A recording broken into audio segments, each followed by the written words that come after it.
When we think of the word Gothic, what comes to mind is the dark, extravagant clothing, the heavy makeup that contrasts the pale skin, and trinkets reminiscent of religion.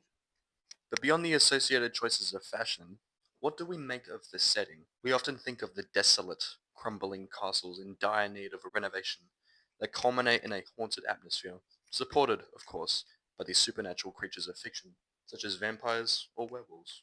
As a device in literature, Gothic horror pulls the curtain that unveils a human affinity or lust for personal gain and self-interest. This allows the author to navigate the world of forbidden desires that otherwise are repressed, considered taboo by all accounts. In doing so, it explores almost introspectively the subject of what frightens us most, and confronting that on a personal level. Which begs the question, do Gothic horror texts seek to liberate these desires, or do they constrain them? Do they challenge, marginalize, or endorse desire? Hello, my fellow night owl. Fuck. Hello, my fellow night owls and scholars, and welcome back to the set of the first episode of our not so very long-standing series that hopes to uncover the mysteries of legends, their representation in contemporary literature, where we examine the juxtaposition between Anna Lily Emmerpour's 2014 A Girl Walks Home at Night, Bram Stoker's 1897 novel Dracula, as I lay here in a rocking chair of an undisclosed location with a full moon. How fitting. In the discussion of Dracula, it is crucial that we take into account the time period that it takes place. What might that be, you ask? Why is the Victorian era, of course, an epic in human history renowned for its liberation of women? Jokes aside, that couldn't be further from the truth. Because a Victorian woman represents purity. She's characterized in her compelled servitude to the household, maintaining her domesticated public image by her presumed husband's side, holding her tongue as she is not to be so outspoken as her male counterpart. When viewing this novel with the lens of a feminist prescription in mind, the novel reveals that Gothic works can simultaneously police and unleash desire. All that rhymes.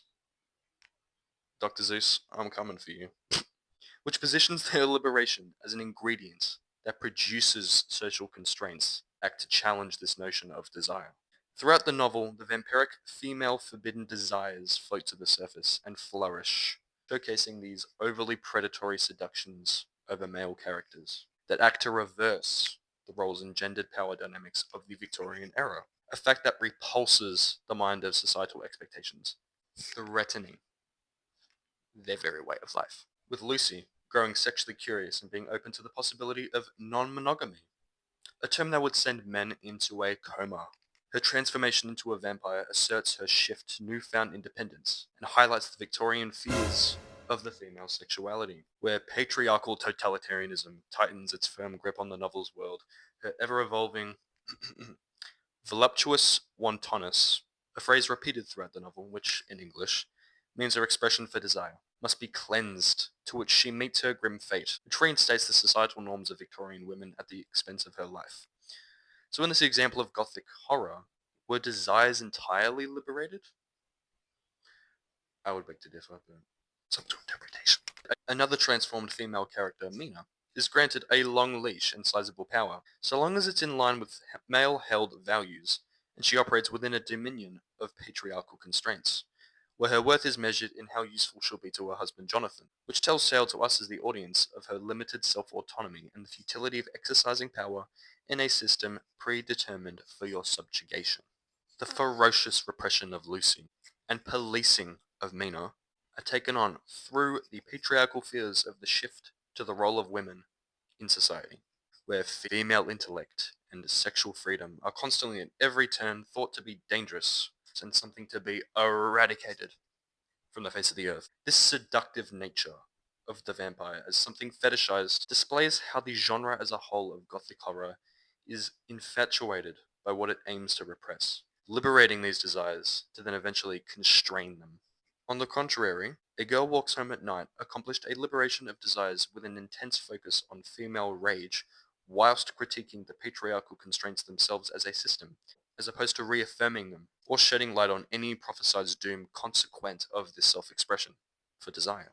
Our titular character, who walks the streets at night, does so not as a victim of any potential attack, but as an apex predator who sets her sights on men rooted in misogyny and subverts our expectations as the audience, painting her sense of self-autonomy not out of a stigmatized sexual self-expression, but of a female retaliation, weaponizing this dormant, harbored rage into a device of resistance against the system itself. But we all do well to remember that patriarchal structures are bad for us all. While men are the primary benefactors of the system, we all fall victim beneath its boot, as an expectation of some proportion is placed upon all of us.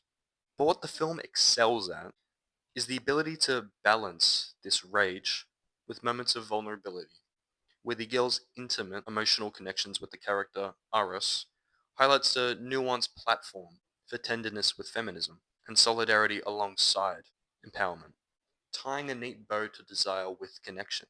The girl, who exists as a figure of complex moral authority and a force not to be contained, a person whose expression of desire is neither contained or punished in challenging patriarchal hegemony.